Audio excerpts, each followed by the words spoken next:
Hi friends అందరికీ. మేమైతే ఈరోజు అయితే స్కూల్కి వెళ్ళడానికి అయితే రెడీ అయిపోయినాం. ఇంకా కొంచెంసేపు అయితే వ్యాన్ వచ్చేస్తుంది. సో ఈ వ్యాన్ వచ్చే మూమెంట్కే నా పన్ను ఊసిపోయింది. పన్ను పన్ను ఊసిపోయింది. మా ఫ్రెండ్స్ చూసేయమంటారు ఏమి పన్ను. స్కూల్కి వెళ్ళేటప్పుడే ఊసిపోయింది. ఫ్రెండ్స్ ఈ పన్ను అయితే మా అమ్మమ్మ పాతి పెట్టమన్నది. ఇప్పుడైతే పెడతా నేను, ఎందుకంటే స్కూల్కి లేట్ అవుతుంది, మళ్ళీ వ్యాన్ వస్తుంది. సో ఇక పెడదాం. కామెంట్ చేయండి, నా డ్రెస్ ఎట్లుందో కామెంట్ చేయండి. ఇప్పుడైతే ఈ పన్ను పాతి పెడదాం.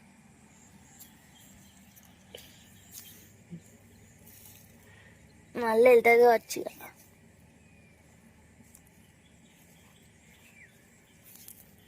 అయిపోయింది పాతి పెట్టి.